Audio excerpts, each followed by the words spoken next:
2006년 6월 대한민국의 번화한 항구 도시 인천. 초여름의 무더위 속에서 한 여성이 정기 건강검진을 위해 병원에 들어선 후 마치 존재하지 않았던 것처럼 사라졌습니다. 그녀의 이름은 김소연, 43세의 헌신적인 주부이자 성장기 두 자녀의 어머니였습니다.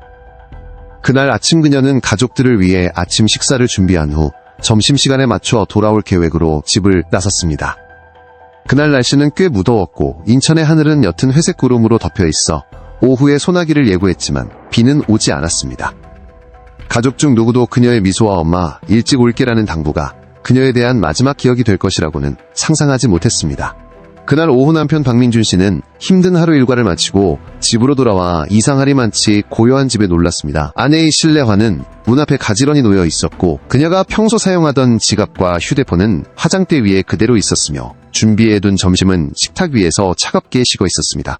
불안감이 그의 마음속에 스며들기 시작했습니다. 처음 경찰은 단순 가출 사건으로 여겼지만 시간은 일주일 그리고 한 달이 흘렀습니다. 수백 명의 경찰과 자원봉사자들이 인천의 구석구석을 수색했습니다. 그러나 두 달 후 아무도 예상치 못한 곳에서 버려진 핸드백 하나가 발견되면서 수사의 국면은 완전히 바뀌었고 가족 중 누구도 상상하지 못했던 비밀들이 드러나기 시작했습니다. 김소연 씨는 병원을 나선 후 정말 무슨 일이 있었던 걸까요? 그녀의 핸드백에서 발견된 기이한 증거물 뒤에 숨겨진 비밀은 무엇일까요? 그리고 지난 수년 동안 진실을 의도적으로 은폐하려 한 어떤 세력이 있었던 걸까요? 오늘 흔적은 여러분과 함께 이 사건의 기록을 한 장 한 장 다시 넘겨보려 합니다. 이 사건은 한국 현대 범죄사에서 가장 미스터리하고 충격적인 실종 사건 중 하나입니다. 시작하기 전에 구독과 알림 설정을 잊지 마세요.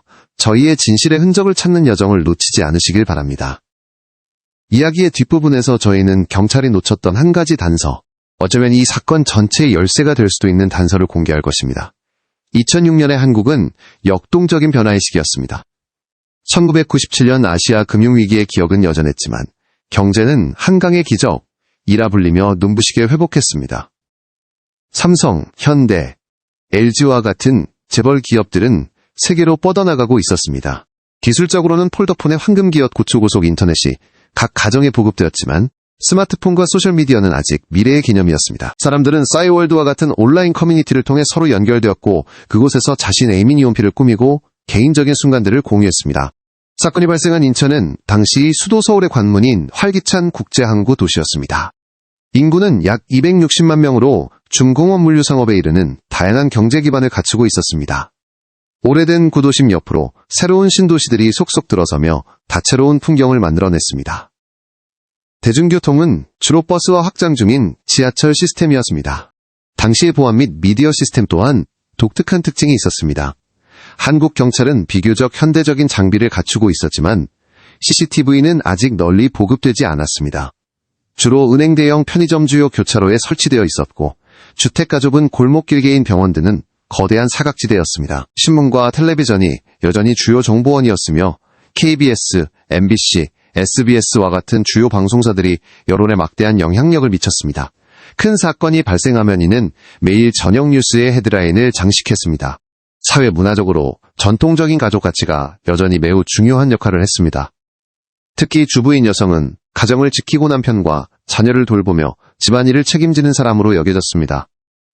개인 안전에 대한 국민들의 인식은 대체로 높았고 한국은 안전한 나라로 간주되었습니다. 중년 여성이 대낮에 공공장소에서 실종되는 사건은 사회의 뿌리 깊은 믿음을 거스르는 큰 충격이었습니다. 사람들은 규칙적인 생활 습관을 가지고 있었으며 누군가의 일상적인 일정에 변화가 생기는 것은 비정상적인 신호일 수 있었습니다. 바로 이러한 사회적 기술적 배경 속에서 김소연 씨의 실종은 수사관들에게 극도로 어려운 과제를 안겨주었습니다. 가시적인 흔적은 너무나도 적고 정보의 공백은 너무나도 광활한 문제였습니다. 사건 발생 15년 전 인천 중구의 작은 교회에서 따뜻한 결혼식이 열렸습니다. 당시 28세였던 젊은 여성 김소연이 성실한 회사원 박민준 씨의 아내가 된 날이었습니다. 그들은 작은 임대 아파트에서 행복한 가정을 꾸리는 소박한 꿈을 안고 결혼 생활을 시작했습니다. 실종 당시 43세였던 김소연 씨는 1963년 8월 15일 충청남도의 한 해안마을에서 태어났습니다. 그녀는 키 158cm, 몸무게 52kg의 아담한 체구에 가볍게 웨이브를 넣은 검은 긴 머리를 항상 단정하게 묶고 다녔습니다. 그녀의 가장 눈에 띄는 특징은 왼쪽 입가에 작은 점과 항상 온화하면서도 어딘가 사색에 잠긴 듯한 눈빛이었습니다. 결혼 전에는 작은 무역회사에서 회계사로 일했지만 첫 아이를 낳은 후 가족을 돌보는 데 전념하기 위해 주부가 되기로 결심했습니다. 그녀의 일상은 식사 준비 집안 청소 막내딸의 학원 등 학교가게 관리라는 익숙한 반복이었습니다. 성격 면에서 주변 사람들은 모두 소연 씨를 조용하고 말수가 적지만 매우 친절하고 사려 깊은 여성으로 묘사했습니다. 그녀는 사교적인 친구가 많지 않았고 가끔 전화로 연락하는 고등학교 시절에 몇몇 친한 친구만 있었습니다. 그녀의 가장 큰 취미는 발코니에 작은 화단을 가꾸는 것과 로맨스 소설을 읽는 것이었습니다. 그녀의 특별한 습관은 매일 아침 자신을 위해 보리차 한 잔을 끓여 가족들이 일어나기를 기다리며 창가에 조용히 앉아 거리를 내다보는 것이었습니다. 그녀는 내성적인 사람이었고 남편을 포함한 다른 사람들에게 자신의 걱정이나 슬픔을 거의 털어놓지 않았습니다. 그녀에게 가장 큰 가치는 가족이었고 항상 남편과 자녀를 최우선으로 생각했습니다. 소연 씨의 본가는 여전히 고향에 있었습니다. 70대가 넘은 그녀의 부모님은 평생을 밭과 함께한 농부였습니다. 그녀와 부모님의 관계는 매우 좋았고 매달 용돈을 보내드렸으며 몇 달에 한 번씩 버스를 타고 찾아뵈었습니다. 울산의 한 공장에서 일하는 남동생이 한 명 있었는데 매는 자주 만나지 못했지만 여전히 애틋한 관계였습니다. 인천의 현재 가족은 그녀 삶의 중심이었습니다. 남편 박민준 씨 46세는 회사를 그만두고 작은 자동차 부품 가게를 열었습니다. 그는 전통적이고 성실한 남자였지만 때때로 다소 가부장적이고 감정 표현이 적었습니다. 그들은 친구의 소개로 만났습니다. 그들의 관계는 주변 사람들 눈에는 큰 풍파 없는 안정적인 결혼 생활이었지만 오랜 세월 함께하면서 낭만과 깊은 교감은 부족했을지도 모릅니다. 큰아들 박지훈 20세는 서울의 한 대학교에서 공학을 전공하는 2학년 학생이었습니다. 지훈은 어머니를 닮아 똑똑하고 말수가 적었으며 어머니를 매우 아끼고 자주 집에 전화해 안부를 물었습니다. 막내딸 박소연 16세는 고등학교 2학년으로 사춘기에 반항기가 약간 있는 활발한 소녀였습니다. 모녀 관계는 때때로 학업이나 친구 문제로 작은 의견 차이가 있었지만 꽤 가까웠습니다. 다른 사회적 관계로는 소연 씨에게는 모든 것을 털어놓을 수 있는 가장 친한 친구 최은주 씨가 있었습니다. 그들은 매주 통화했습니다. 옛 직장 동료들과는 거의 연락이 끊겼습니다. 이웃들은 그들 가족을 조용하고 문제를 일으키지 않는 모범적인 가정으로 평가했습니다. 가족의 재정 상황은 박 씨의 가계 수입으로 생활하기에 충분한 중간 수준이었습니다. 주택담보대출 외에 큰 빚은 없었습니다. 그들은 조용한 주거지역인 남동구의 방 3개짜리 아파트에 살았습니다. 소연 씨는 자가용이 없었고 주로 버스를 이용했습니다. 최근 그녀의 삶에 큰 변화는 기록되지 않았지만 다소 피곤해 보이고 체중이 약간 줄어든 것 같았는데 이것이 그녀가 종합건강검진을 받기로 결심한 이유였습니다. 그녀는 자녀들이 학업을 성공적으로 마치는 것 외에 미래에 대한 큰 계획은 없었습니다. 그 운명의 날 계획은 매우 단순했습니다. 김소연 씨는 지난주에 예약해둔 정기 건강검진 패키지를 받기 위해 인천 가정의학과에 가기로 했습니다. 이유는 중년기에 접어들면서 자주 피곤함을 느끼고 건강이 걱정되었기 때문입니다. 남편은 이 결정을 전적으로 지지했고 그녀에게 병원비를 지불할 돈을 주었습니다. 그날 아침 그녀는 베이지색 블라우스와 검은색 바지를 입었는데 이는 그녀의 평소 옷차림이었습니다.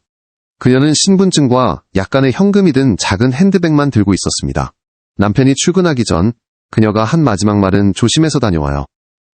점심에는 당신이 좋아하는 김치찌개 끓여놓을게요 였습니다. 딸에게는 학교 끝나고 바로 와야 한다 라고 당부할 시간밖에 없었습니다. 아무도 그 정기검진을 위한 외출이 돌아오지 못할 여정이 될 것이라고는 상상하지 못했습니다.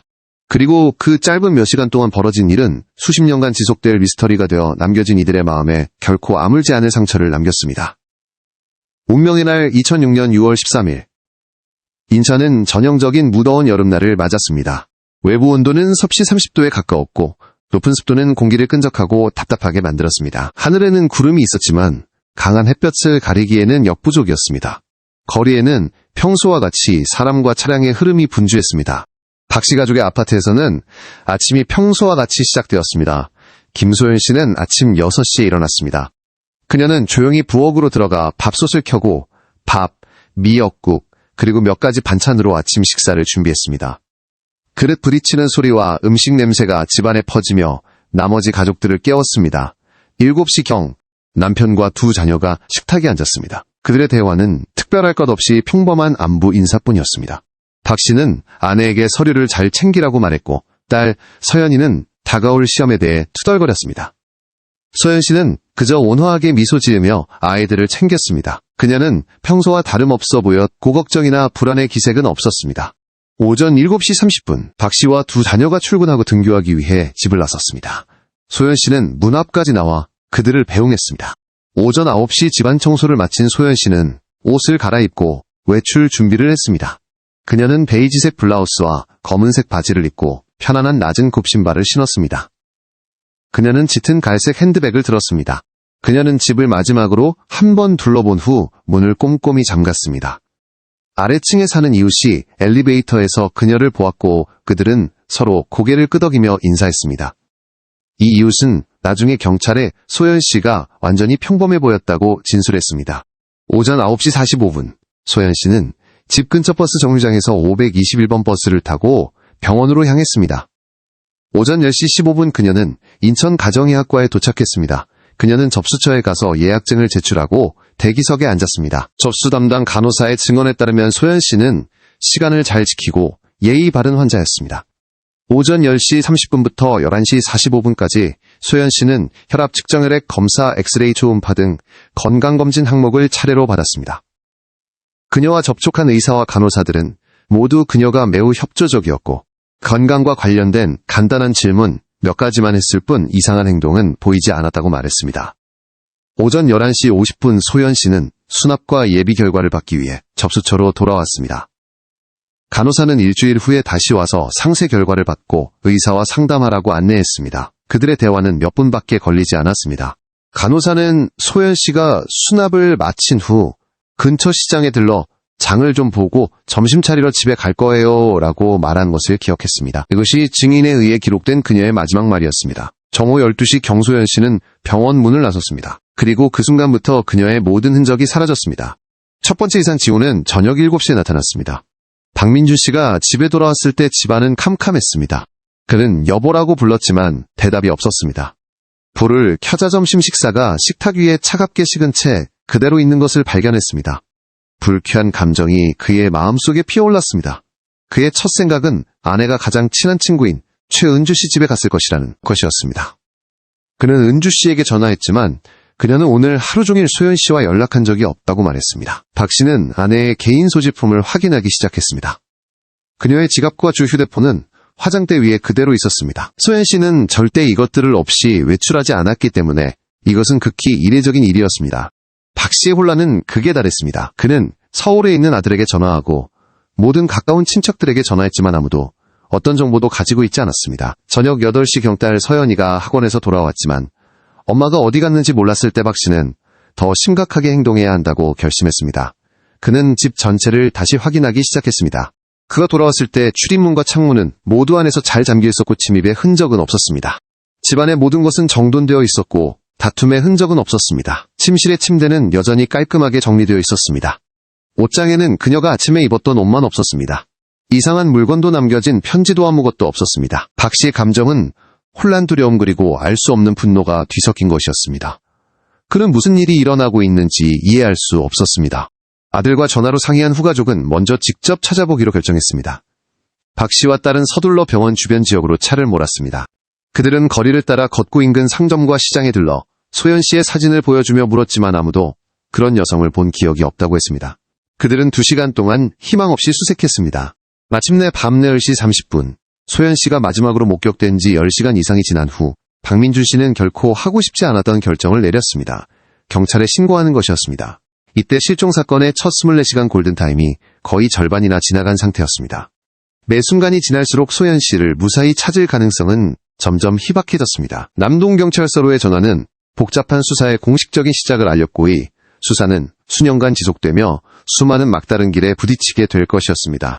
밤 11시 박 씨의 전화를 받은 지 약 30분 후 최경희를 필두로 한 3명의 초기 수사팀이 박 씨 가족의 아파트에 도착했습니다.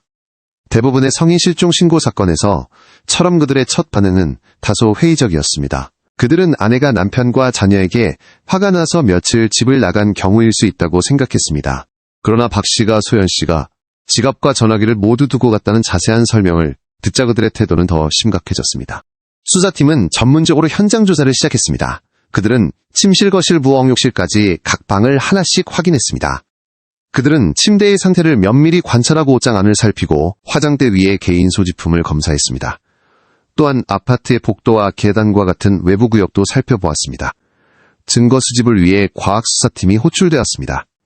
그들은 문 손잡이 테이블 개인 소지품 등에서 낯선 지문을 찾기 위해 분말을 뿌렸지, 만수집된 대부분의 지문은 가족 구성원의 것이었습니다. 그들은 또한 나중에 대조할 DNA 샘플을 위해 소연 씨의 빗에서 머리카락 몇 가닥을 수집했습니다. 모든 것이 사진으로 찍히고 신중하게 기록되었습니다. 집안에 낯선 사람의 출연이나 충돌이 있었음을 시사하는 물리적 증거는 거의 없었습니다. 현장 조사와 병행하여 최 경위는 각 가족 구성원을 자세히 면담하기 시작했습니다. 박민준 씨가 먼저 면담을 받았습니다. 그는 집을 나서서 출근하고 회의를 하고 돌아오기까지 그날의 전체 일정을 설명했습니다. 그의 태도는 다소 불안하고 혼란스러웠지만 진술은 매우 논리적이고 일관성이 있었습니다. 다음은 딸 서연이었습니다. 그녀는 울면서 엄마와의 마지막 아침에 대해 이야기했습니다. 그녀의 진술은 아버지의 진술과 완전히 일치했습니다. 경찰은 또한 확인을 위해 서울에 있는 아들 지훈에게 전화했습니다. 소연 씨의 신상조사도 신속하게 진행되었습니다. 경찰은 그녀에게 전과가 없음을 확인했습니다. 그녀의 관계는 매우 단순해 보였습니다. 가족의 재정 상황은 안정적이었고 의심스러운 빚은 없었습니다. 그녀는 또한 정신질환 병력이 없었습니다.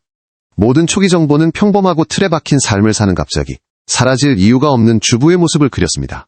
집에서의 초기 수사가 성과를 거두지 못하자 경찰은 수사 범위를 사회적 관계와 주변 지역으로 확대했습니다. 그들은 박 씨의 자동차 부품 가게에 가서 직원들을 면담했습니다. 모두 그날 박 씨의 알리바이를 확인해 주었습니다. 그들은 박 씨를 진지하지만 공정한 사장으로 묘사했으며 최근에 이상한 행동을 보이거나 아내와 갈등이 있는 것을 보지 못했다고 말했습니다. 소연 씨의 가장 친한 친구인 최은주 씨가 경찰서에 출두했습니다. 그녀는 소연 씨의 기분에 대해 더 깊은 정보를 제공했습니다.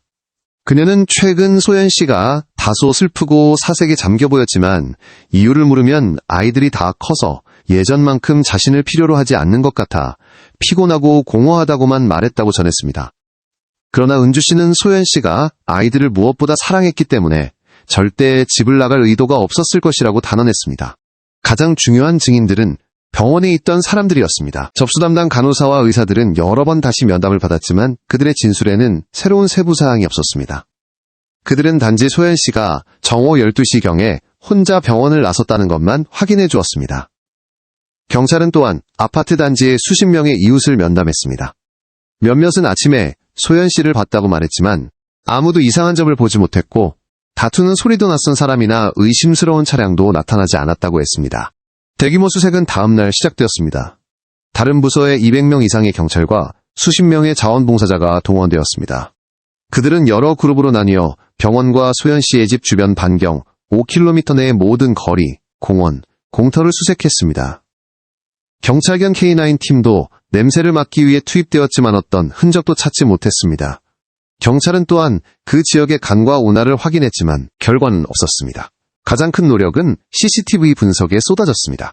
수사관들은 그 지역의 거리상점은행의 카메라에서 수백 시간의 녹화 테이프를 수집하고 검토했습니다. 그러나 당시 기술의 한계로 인해 화질이 매우 나빴고 가장 중요한 것은 치명적인 사각지대가 있었다는 점입니다. 병원 맞은편 은행의 카메라는 소연 씨가 문 밖으로 나오는 모습만 포착했지만 그 직후 그녀는 어떤 카메라도 비추지 않는 사각지대로 들어갔습니다.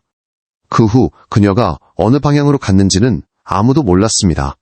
재정수사도 철저하게 진행되었습니다. 소연 씨의 은행 계좌에는 그녀가 실종된 날 어떤 거래도 없었습니다.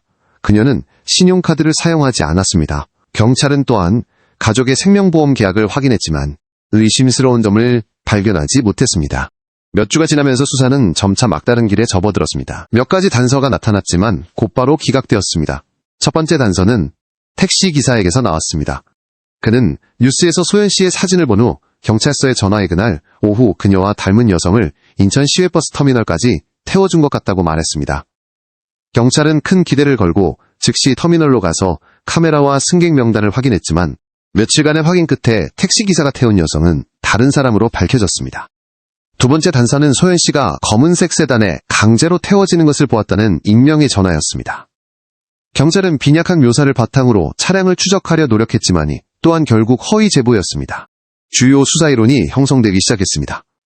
첫 번째 이론은 자발적 실종이었습니다. 소연 씨가 어떤 정신적 충격을 받고 새로운 삶을 시작하기 위해 떠났을 가능성이 있습니다. 최근 그녀의 다소 우울한 기분이 이를 뒷받침하는 증거였습니다. 그러나 반대 증거는 매우 강력했습니다. 그녀는 돈전화기 신분증을 가져가지 않았고 아이들을 매우 사랑했습니다. 두 번째 이론은 사고였습니다. 그녀가 눈에 띄지 않는 곳에서 예기치 않은 사고를 당해 아무도 발견하지 못했을 수 있습니다. 그러나 대규모 수색에서는 어떤 징후도 나타나지 않았습니다. 세 번째이자 가장 무서운 이론은 범죄였습니다. 그녀는 강도나 납치의 피해자가 되었을 수 있습니다. 사건은 언론과 여론의 주목을 점점 더 많이 받았습니다. 첫 번째 신문은 인천 주부 진료 후 의문의 실종이라는 자극적인 제목으로 보도했습니다. 대중은 수많은 추측을 내놓으며 이야기하기 시작했습니다. 경찰에 대한 압박이 가중되었습니다. 헛소문도 퍼지기 시작했습니다. 어떤 사람들은 박민준 씨에게 애인이 있었고 아내를 살해했다고 소문냈습니다. 증거는 없었지만이 소문은 가족에게 많은 고통을 안겨주었고 그들은 주변 사람들로부터 의심의 눈초리를 견뎌야 했습니다. 소연 씨의 가족은 지옥에 떨어진 것 같았습니다. 박 씨는 아내를 잃은 슬픔과 함께 여론과 경찰의 신문 압박을 견뎌야 했습니다. 두 아이는 심각한 정신적 충격을 받았습니다. 그들의 삶은 완전히 뒤바뀌었습니다. 김소연 씨가 실종된 지 2달 후 경찰 수사는 거의 식어버렸습니다. 대중의 관심도 새로운 사건들에 밀려 점차 줄어들었습니다. 소연 씨의 가족은 여전히 불안과 고통 속에서 희미한 희망에 매달려 살고 있었습니다. 8월 말의 어느 아침, 한 환경미화원이 소연 씨의 집에서 20km 이상 떨어진 인천 서구의 외지고 인적이 드문 재활용 쓰레기 집화장에서 일하고 있었습니다. 그는 병과 종이 더미를 분류하던 중괴새것처럼 보이지만 더럽고 축축한 짙은 갈색 여성 핸드백을 우연히 발견했습니다. 호기심에 그는 가방을 열어보았고 안에서 김소연이라는 이름이 적힌 신분증을 발견했습니다. 이것이 텔레비전에서 찾고 있던 여성일 수 있다고 생각한 그는 즉시 경찰에 신고했습니다. 경찰은 신속하게 현장에 도착하여 현장을 통제했습니다. 핸드백은 소연 씨의 것으로 확인되었습니다. 안에는 그녀의 지갑, 신분증, 그리고 몇 가지 다른 개인 서류가 있었지만 약 20만 원의 현금은 모두 사라졌습니다. 그러나 가장 충격적이고 이해할 수 없었던 것은 가방의 작은 주머니에 들어있던 다른 물건이었습니다.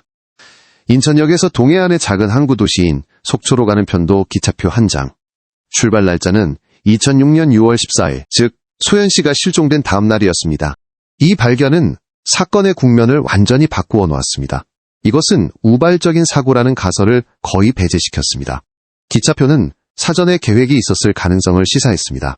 핸드백은 즉시 과학적 검사를 위해 실험실로 옮겨졌습니다. 전문가들은 지문을 검사했지만 소연 씨의 지문 외에는 식별 가능한 다른 지문을 발견하지 못했습니다. 그들은 또한 범인의 흔적을 찾기 위해 머리카락과 가방에 묻은 미세 증거물에서 DNA 분석을 진행했습니다. DNA 분석 결과 소연 씨나 다른 가족 구성원의 것이 아닌 낯선 DNA 샘플이 발견되었지만이 샘플은 너무 작고 불완전하여 당시의 국가범죄자 데이터베이스와 대조할 수 없었습니다. 핸드백과 기차표 발견 소식은 가족에게 전해졌습니다. 박민준 씨와 아이들이 신원 확인을 위해 왔습니다. 아내와 어머니의 익숙한 소지품을 본 그들은 눈물을 참지 못했습니다. 그들의 반응은 감정의 혼란이었습니다. 마침내 단서가 생겼다는 약간의 안도감과 동시에 기차표의 미스터리 앞에서 극도의 두려움과 혼란이었습니다. 이 기차표는 수많은 새로운 질문을 낳았습니다. 왜 소연 씨는 친척이나 친구도 없는 속초행 기차표를 샀을까? 그녀는 혼자 가려고 했을까 아니면 누군가와 함께 가려고 했을까? 왜 표는 다음 날로 예약되었을까? 그리고 가장 중요한 것은 왜 핸드백은 도심에서 멀리 떨어진 쓰레기장에 버려졌을까? 이 획기적인 발견은 경찰이 완전히 새로운 수사 방향을 열도록 강요했습니다.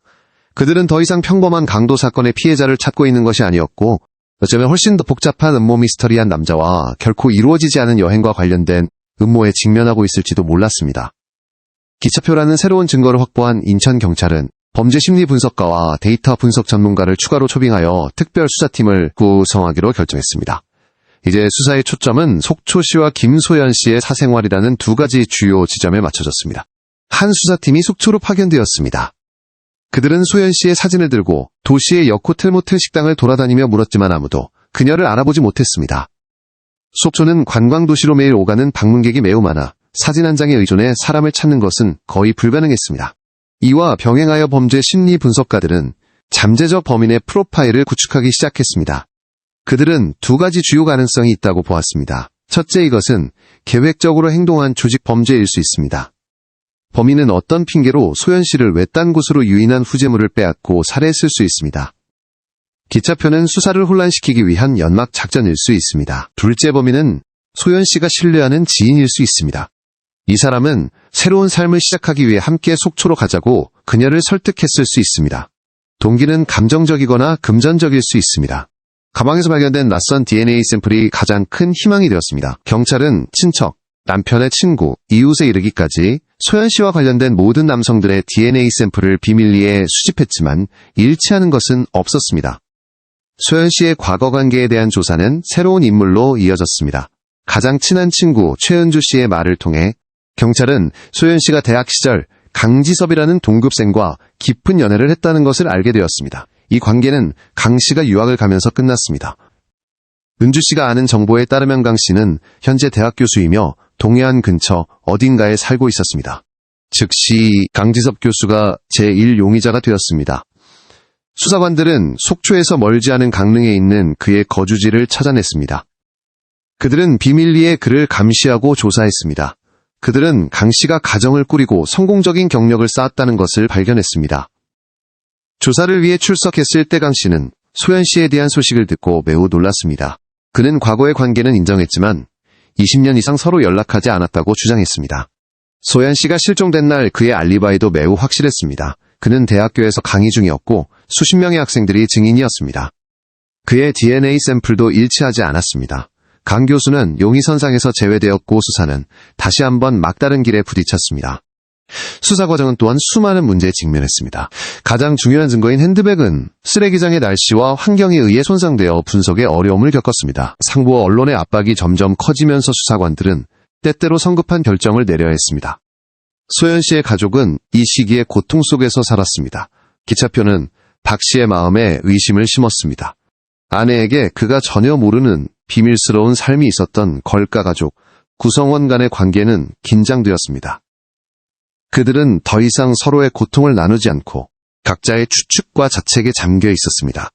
기차표의 등장은 사건을 더욱 복잡하게 만들었고 다양한 의견과 상반된 가설을 낳았습니다. 경찰의 이론 초기 용의자들을 배제한 후에 도경찰은 여전히 강도 살인 사건에 무게를 두었습니다. 그들은 소연 씨가 병원에서 집으로 가는 길에 불행히도 강도를 만났다고 생각했습니다. 범인은 돈을 빼앗기 위해 그녀를 공격했고 그 과정에서 핸드백에 있던 기차표를 발견하고는 수사를 다른 곳으로 돌리기 위해 의도적으로 그것을 남겨두고 가방을 멀리 버렸다고 추측했습니다. 이 이론을 뒷받침하는 증거는 현금이 사라졌다는 점입니다. 그러나 이 이론의 가장 큰 약점은 소연 씨가 애초에 왜 그 기차표를 샀는지 설명하지 못한다는 점입니다. 가족의 이론, 특히 박 씨의 이론은 완전히 다른 방향으로 흘러갔습니다. 기차표의 충격으로 그는 아내에게 외도가 있었다고 믿게 되었습니다. 그는 아내가 애인과 함께 속초로 도망갈 계획을 세웠다고 생각했습니다.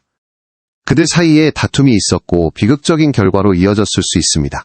그가 이것을 믿는 이유는 그것이 최근 아내의 사색적이고 거리감 있는 태도를 설명해 주었기 때문입니다.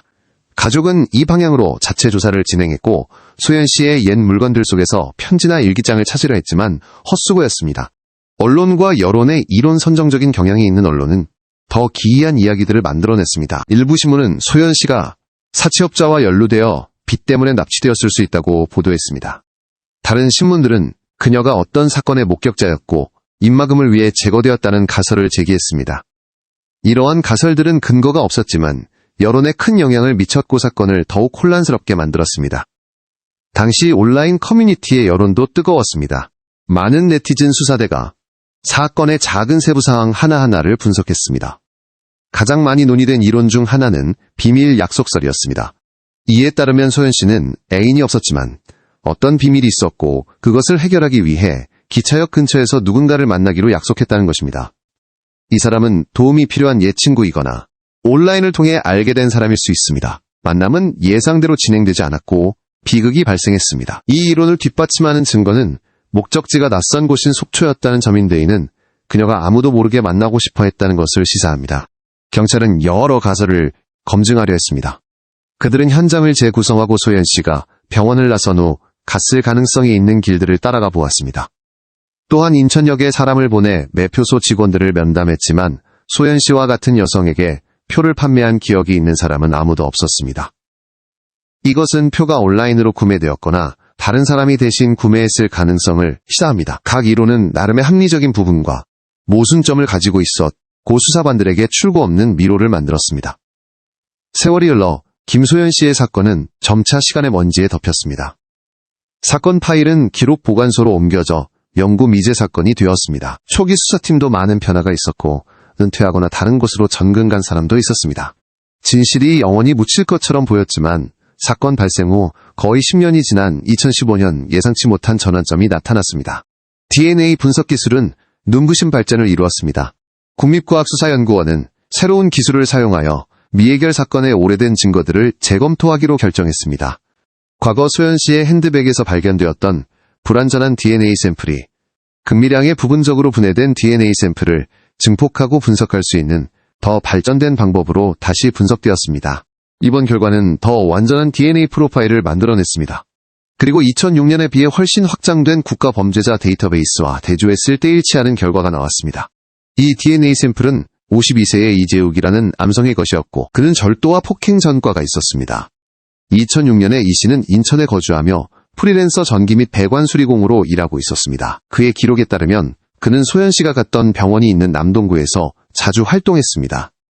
즉시 이재욱을 추적하기 위한 새로운 수사팀이 구성되었습니다. 그러나 그들은 이 씨가 2010년에 간 질환으로 이미 사망했다는 사실을 발견했습니다. 주요 용의자로부터 진실을 밝혀낼 희망은 사라졌습니다. 하지만 수사관들은 포기하지 않았습니다. 그들은 이 씨의 과거를 더 깊이 파고들기로 결정했습니다. 그들은 그의 옛 지인들과 옛 동료 수감자들을 찾아갔습니다. 그리고 새로운 증인이 나타났습니다. 이 씨의 옛 동료 수감자는 2008년 경술에 취한 이 씨가 인천에서 준마 한 명을 처리했다고 자랑한 적이 있다고 증언했습니다. 그는 수리기사를 가장하여 위층에서 누수사고가 발생했으니 점검을 위해 집에 들어가야 한다고 그녀를 속였다고 말했습니다. 집에 들어간 후 그는 재물을 훔쳤고 그녀가 격렬하게 저항하자 살해했다고 합니다. 이 증언은 비록 전해 들은 이야기일 뿐이지 만사건의 일부 세부 사항과 일치했습니다. 이것은 침입 흔적이 없었던 이유 범인이 자발적으로 집에 들어왔기 때문에와 집안에 다툼의 흔적이 없었던 이유 사건이 신속하고 갑작스럽게 발생했을 수 있기 때문에를 설명해 주었습니다. 그러나 이것은 소연 씨가 병원을 나선 후 사라졌다는 사실과는 모순되었습니다. 수사관들은 새로운 가설을 세웠습니다.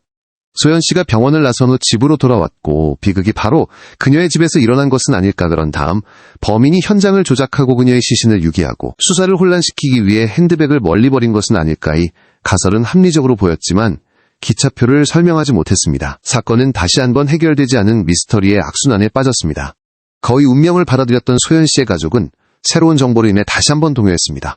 고통과 희망이 다시 솟아올랐습니다. 그들은 이제 더 끔찍한 진실에 직면해야 했습니다. 그들의 사랑하는 가족이 바로 자신의 집에서 살해되었을 수 있다는 가능성입니다. 팟캐스트와 범죄 관련 유튜브 채널을 통해 네티즌들은 이 사건을 재조명했습니다. 많은 사람들이 이재욱이 단독 범행을 저지르지 않았을 가능성을 지적했습니다. 공범이 있을 수 있고 그 사람은 여전히 법망을 피해 살고 있을 수 있다는 것입니다. 그 사람이 알리바이를 만들거나 거짓 수사 방향을 제시하기 위해 기차표를 샀을 수 있습니다. 기차표의 미스터리는 여전히 가장 큰 의문으로 사건의 전체 그림에서 마지막으로 빠진 조각으로 남아있습니다. 현재 2025년 김소연 씨가 실종된 지 19년이 흘렀습니다. 만약 그녀가 아직 살아있다면 62세의 여성이 될 것입니다. 하지만 그 희망은 거의 사라졌습니다. 시간은 모든 것을 바꾸어 놓았습니다. 아들 박지우는 이제 40세에 가까운 엔지니어가 되어 자신의 가정을 꾸렸습니다. 딸 박서연도 성숙한 여성이 되었습니다. 어머니를 잃은 고통은 그들의 영혼에 깊은 상처를 남겼습니다. 남편 박민준 씨는 이제 백발의 노인이 되었습니다. 그는 자동차 부품 가게를 팔고 조용한 삶을 살고 있습니다. 매년 그녀가 실종된 날이면 그는 혼자 근처절을 찾아 기도를 올립니다. 가족관계는 예전 같지 않았습니다. 비극은 그들 사이에 보이지 않는 거리를 만들었고 각자 자신만의 심리적 부담을 안고 살아가고 있습니다. 그들이 살았던 아파트는 오래전에 팔렸습니다. 인천 가정의학과도 문을 닫고 그 자리에는 현대적인 카페가 들어섰습니다. 인천시는 고층 빌딩과 새로운 다리들로 눈부시게 변했습니다. 오직 사건에 대한 슬픈 기억만이 그곳에 남아 있습니다. 김소연 씨의 사건 파일은 공식적으로 영구 미제 사건으로 분류되었지만 결코 종결되지는 않았습니다. 법적으로 당시 한국법에 따라 살인죄에 대한 공소시효는 만료되었습니다. 그러나 핸드백과 DNA 샘플을 포함한 물리적 증거는 국립과학수사연구원에 신중하게 보관되어 있습니다. 이론적으로 미래의 기술이 이 증거들로부터 공범의 흔적을 찾아낼 수 있다면 사건은 다시 열릴 수 있습니다. 사건의 장기적인 영향은 부인할 수 없습니다. 가족에게는 그들의 삶을 파괴한 비극이었습니다. 지역사회에는 특히 여성에 대한 안전 우려를 불러일으켰습니다. 또한 한국 전역에 CCTV 시스템을 더 널리 설치하는 계기가 되었습니다. 범죄학 전문가들은 여전히 김소연 사건을 범인이 교묘하게 흔적을 지우고 수사기관을 속이기 위해 거짓 단서를 만든 복잡한 사건의 전형적인 예로 언급합니다. 전문가들의 현재 견해는 이재욱이 거의 확실한 주범이지만 기차표의 미스터리는 제2의 인물이 연루되었을 가능성이 매우 높다는 것을 시사한다는 것입니다. 이 사람이 누구이며 어떤 역할을 했고 왜 그렇게 했는지는 여전히 가장 큰 의문입니다. 전체 사건을 요약하자면 2006년 6월의 어느 날 43세의 주부 김소연 씨가 인천의 한 병원을 나선 후 흔적도 없이 사라졌습니다. 초기 수사는 그녀의 핸드백이 2달 후 발견될 때까지 교착 상태에 빠졌고 그 안에는 속초행 미스터리한 기차표가 있었습니다. 수년 후 DNA 기술의 발전 덕분에 경찰은 이미 사망한 전과자 이재욱을 주요 용의자로 지목했습니다. 그러나 많은 중요한 질문들이 여전히 해결되지 않은 채 사건은 영원히 의혹의 어둠 속에 남아 있습니다. 우리가 확실히 아는 것은 다음과 같습니다. 소연 씨는 병원에 갔고 정오후 12시경에 떠났습니다. 그녀의 핸드백은 쓰레기장에서 발견되었습니다. 그 안에는 기차표가 있었고 현금은 사라졌습니다. 이재욱의 DNA가 가방에서 발견되었습니다. 그러나 우리가 아직 모르는 것은 훨씬 더 많습니다. 소연 씨가 병원을 나선 후 무슨 일이 있었을까, 누가 무슨 목적으로 기차표를 샀을까, 재욱에게 공범이 있었을까, 그리고 가장 중요한 것은 소연 씨의 시신은 어디에 있을까. 이러한 미스터리들은 범인의 치밀함, 현장의 증거 부족 그리고 당시 수사기술의 한계 때문에 여전히 존재합니다. 이 사건에서 얻는 교훈은 매우 깊습니다. 개인 안전에 대해 그것은 우리가 가장 안전하다고 생각하는 곳에서도 항상 경계해야 함을 상기시켜줍니다. 수사 시스템에 대해 그것은 현장 보존과 첨단 과학 수사 기술 적용의 중요성을 보여줍니다. 지역사회의 역할에 대환경미화원의 도움은 가장 중요한 단서를 제공했으며 모든 시민이 사건 해결의 한 고리가 될 수 있음을 보여주었습니다. 몇 년 전드문 인터뷰에서 박민준 씨는 이렇게 말했습니다. 저는 더 이상 정의를 찾기를 바라지 않습니다. 제 마지막 소원은 단 하나, 그녀를 찾는 것입니다. 6월에 일부라도 그녀를 집으로 데려와 편히 쉴 수 있게 해주고 싶습니다. 경찰 측은 공소시효가 만료되었음에도 불구하고 진실을 밝힐 수 있는 새로운 정보가 있다면 계속 추적할 것이라고 밝혔습니다. 김소연 씨의 사건은 단순한 범죄 이야기가 아닙니다. 그것은 조용히 희생하고 때로는 아무도 예상치 못한 위험에 직면하는 주부들의 외로움과 삶의 그늘이라는 더 큰 사회적 문제를 반영합니다. 김소연 씨의 이야기는 작별 인사도 대답도 없이 남겨진 이들의 결코 가시지 않는 고통과 삶의 연약함에 대한 고통스러운 상기입니다. 이 미스터리는 결코 완전히 해결되지 않을 수도 있지만 우리가 계속해서 찾고 기억하는 것이 그녀의 기억을 기리고 여전히 밤낮으로 실종된 가족을 찾고 있는 수천의 다른 가족들에게 희망을 주는 방법입니다. 흔적은 이와 같은 이야기들과 계속 함께할 것입니다. 모든 사건 뒤에는 한 사람의 운명한 가족 그리고 밝혀지기를 기다리는 진실이 있기 때문입니다. 들어주셔서 감사합니다. 이 이야기를 구독하고 공유해주세요. 어쩌면 저 어딘가에 이 이야기에 빠진 조각을 쥐고 있는 누군가가 있을지도 모릅니다. 안녕히 계십시오. 다시 뵙겠습니다.